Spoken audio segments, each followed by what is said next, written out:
Hi guys, कैसे हो भाई आप सब लोग। मैं आपको अपना दोस्त पुनीत कुमार स्टडी पुणे चैनल में आपका बहुत हार्दिक स्वागत है। चलो गाइस, जैसा कि हम बात करते हैं भाई आपके लिए जीके की जो है ना कुछ खास वीडियो लेकर आते हैं। ठीक है गाइस, तो जैसे कि ये वीडियो आपके लिए गाइस यानी कि क्या है, यूएनएससी आपने सुना होगा किसका नाम दोस्तों, यूएनएससी। ठीक है, यूनाइटेड नेशन सिक्योरिटी काउंसिल यानी कि संयुक्त राष्ट्र सुरक्षा परिषद में जो है अभी अभी ये जारी हुई है सूची। उसमें जो है भारत को जो है दोस्तों गैर स्थायी सदस्य चुना गया है। क्या चुना गया गाइस? गैर स्थायी सदस्य चुना गया है। बाकी जो स्थायी सदस्य थे वो 5 देश चुने गए, लेकिन जो हमारा भारत देश है वो गैर स्थायी सदस्य में चुना गया है। Clear guys? तो सबसे पहले हम बात कर लेते हैं क्या है ये। देखिए, भारत को संयुक्त राष्ट्र सुरक्षा परिषद का गैर स्थायी सदस्य चुना गया है। मानदंड और भारत के लिए अवसर, यानी कि मानदंड और भारत के लिए क्या अवसर है, इसकी भी हम बात करेंगे। ठीक है, मैं फिर से रिपीट कर रहा हूँ, UNSC United national security council. ठीक है, यानी कि संयुक्त राष्ट्र सुरक्षा परिषद, जिसकी की फुल फॉर्म होती है। ठीक है गाइस, अब देखो भाई इसमें हम बात करते हैं क्या क्या हुआ है, ध्यान देना भी गाइस। ये भारत को 2 वर्ष के कार्यकाल के लिए संयुक्त राष्ट्र सुरक्षा परिषद के गैर स्थायी सदस्यों के रूप में चुना गया है। कितने टाइम के लिए चुना गया है गाइस? 2 साल के लिए, यानी कि कितने टाइम के लिए? 2 वर्ष के लिए। भारत बुधवार को यानी कि 17 जून 2020 को हुए चुनाव में 193 सदस्यीय महासभा में, यानी कि इसमें जो सदस्य हैं कितने थे दोस्तों, महासभा में 193 देश थे, सदस्य थे। महासभा में 184 मतों से विजयी रहा, यानी कि 193 सदस्य महासभा से कितने से 184 मतों से विजयी हुआ। भारत संयुक्त राष्ट्र के सबसे शक्तिशाली अंग में 1 जनवरी से शुरू होने वाले, ठीक है गाइस, कब से? 1 जनवरी से शुरू होने वाले 2 वर्षों के लिए 5 स्थायी सदस्यों। अब देखो गाइस, 5 स्थायी सदस्य कौन कौन से हैं वो भी हम देख लेते हैं भाई। ठीक है गाइस, देखो भाई 1 जनवरी से शुरुआत होने वाली है और 2 वर्ष के लिए, और 5 हैं हमारे स्थायी सदस्य। कौन कौन से गाइस? चीन, फ्रांस, रूस, ब्रिटेन और संयुक्त राज्य अमेरिका के साथ बैठेगा। यानी कि स्थायी सदस्य कितने हैं हमारे? 5। चीन, फ्रांस, रूस, ब्रिटेन और संयुक्त राज्य अमेरिका के साथ बैठेगा। अब Estonia, Niger, Saint Vincent, Grenadines, Tunisia और वियतनाम भी सुरक्षा परिषद के गैर स्थायी सदस्य हैं। कैसे स्थायी सदस्य हैं दोस्तों? गैर स्थायी, यानी कि भारत भी है इसमें। ठीक है, Estonia, Niger, Saint Vincent, Grenadines, Tunisia और वियतनाम, ये भी कैसे हैं भाई दोस्तों? सुरक्षा परिषद के गैर स्थायी सदस्य हैं। Clear guys? अब देखो भारत कब कब बना था, इसकी भी हम बात कर लेते हैं गाइस।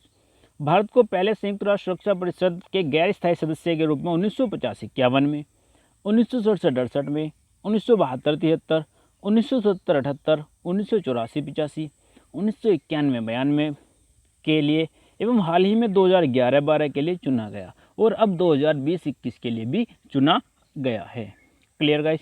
यानी कि देखो कितनी बार हो गया अगर पूछा जाए तो 1 2 3 4 5 6 7 और एक आपके 8 बार ये क्या चुना गया है? गैर स्थायी सदस्य चुना गया है। Clear guys? चलिए नेक्स्ट चलते हैं भाई। भारतीय प्रधानमंत्री नरेंद्र मोदी ने कहा कि संयुक्त राष्ट्र सुरक्षा परिषद के गैर स्थायी सदस्य के रूप में भारत के निर्विरोध चुने जाने के बाद वह बहुत कृतज्ञ है। यानी कि बहुत ही कृतज्ञ है। कृतज्ञ मतलब जो दोस्तों एक तरीके से कह सकते हैं कि बहुत ही, हाँ ठीक है। भारत अपने वैश्विक संबंधों, क्षेत्रीय आकार, जीडीपी, आर्थिक क्षमता, बेहतरीन सभ्यता की विरासत के साथ वास्तव में एक स्थायी सदस्य बनने के योग्य है।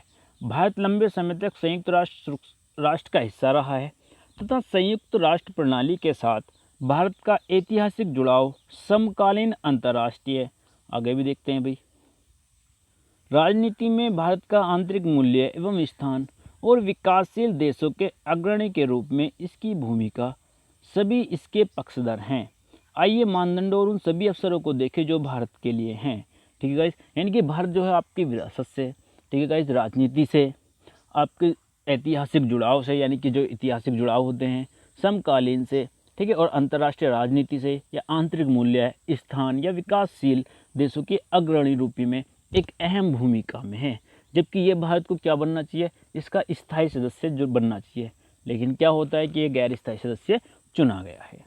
Clear guys? अब देख लेते हैं इसके मानदंड क्या है। परिषद के लिए चुने जाने हेतु मानदंड। ठीक है गाइस, सुरक्षा परिषद में 5 स्थायी सदस्यों के साथ 15 सदस्य हैं और 10 गैर अस्थायी सदस्य हैं जो 2 वर्ष की अवधि के लिए चुने गए हैं, यानी कि चुने जाते हैं। क्लियर हो गया गाइस, यानी कि टोटल जो होते हैं इसमें 15 देश होते हैं।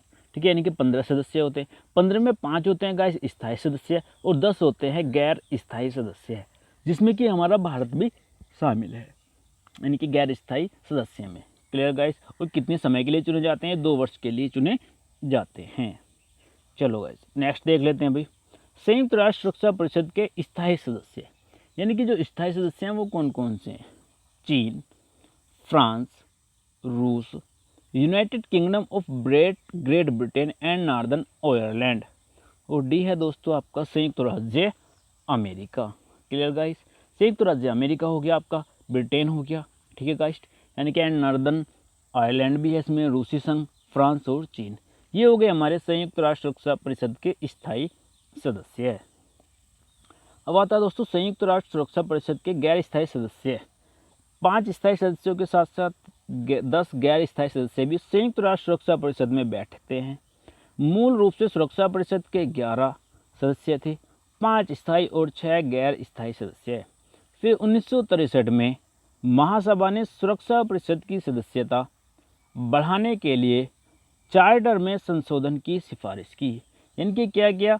फिर 1963 में महासभा ने सुरक्षा परिषद की सदस्यता, किसकी सदस्यता गाइस?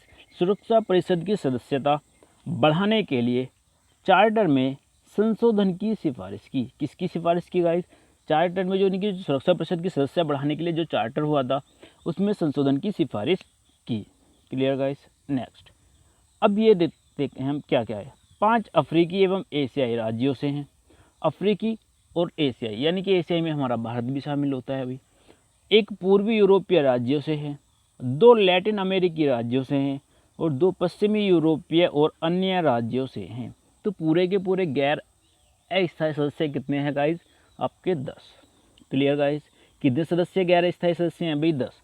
5 अफ्रीकी और एशियाई राज्यों से, 1 पूर्वी यूरोपीय राज्यों से, 2 लैटिन अमेरिकी राज्यों से और 2 पश्चिमी यूरोपीय और अन्य राज्यों से। क्लियर गाइस, चलिए अब नेक्स्ट चलते हैं भाई।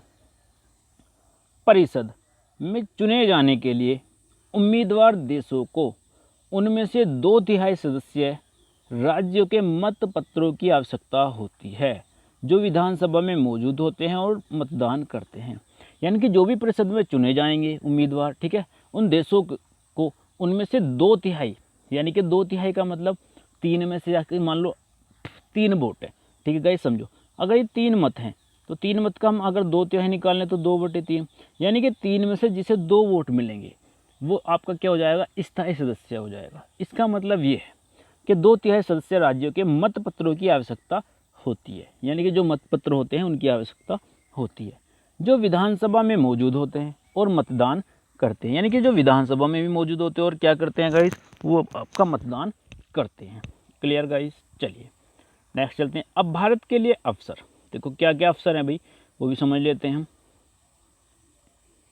ठीक है गाइस, ये भारत के अंतर्राष्ट्रीय प्रोफाइल और क्षमताएं जैसे राजनीति, सतत विकास, अर्थशास्त्र और संस्कृति और विज्ञान और प्रौद्योगिकी आदि का विभिन्न क्षेत्रों में वैश्विक स्तर पर विस्तार होगा। क्या क्या होगा गाइस? देखिए आपका फिर से मैं रिपीट कर रहा हूँ, राजनीति, सतत विकास, अर्थशास्त्र और संस्कृति और विज्ञान और प्रौद्योगिकी जो कि हमारी टेक्नोलॉजी होती है, ठीक है गाइस, आदि का विभिन्न क्षेत्रों में वैश्विक स्तर पर क्या होगा? इसका विस्तार होगा। विस्तार का मतलब बढ़ावा होगा, यानी कि इसको बढ़ावा मिलेगा। ठीक है गाइस, नेक्स्ट चलते हैं। देखिए यूएनएससी में भारत का चुनाव भारत को वैश्विक स्तर पर अपने भू राजनीतिक और भू आर्थिक विस्तार करने के लिए बहुत आवश्यक लाभ प्रदान करेगी। क्या करेगी? बहुत आवश्यक लाभ प्रदान करेगी।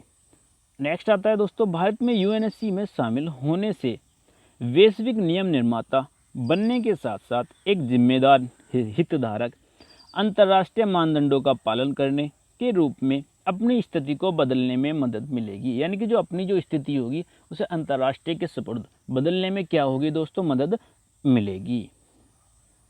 नेक्स्ट आता है यह अपने प्रतिद्वंदी और एशिया में उभरते हुए वर्चस्व, चीन के समकक्ष कार्य करेगा और यह अपने निकटवर्ती क्षेत्र एवं उससे आगे बढ़ती सामरिक और सुरक्षा चिंताओं पर काम करेगा। Clear guys? यानी कि जो उसके निकटवर्ती क्षेत्र है एवं उससे आगे बढ़ती जो सामरिक एवं सुरक्षा चिंताएं हैं उन पर भी क्या करेगा, काम करेगा। ठीक है, तो गाइस ये थी आपकी यूएनएससी। ठीक है गाइस, यानी कि अंतर्राष्ट्रीय संयुक्त राष्ट्र सुरक्षा परिषद। ठीक है गाइस, तो ये बहुत ही शानदार टॉपिक था। आई होप, मैं उम्मीद करता हूँ कि आपको ये टॉपिक बिल्कुल पसंद आया होगा। ठीक है गाइस, यानी कि संयुक्त राष्ट्र सुरक्षा, ये संयुक्त राष्ट्र सुरक्षा परिषद का 11 स्थायी सदस्य चुना गया था भारत। ठीक है गाइस, तो आई होप, मैं उम्मीद करता हूँ कि आपको ये वीडियो पसंद आएगी। बाकी भाई नेक्स्ट वीडियो में मिलते हैं। ठीक है गाइस।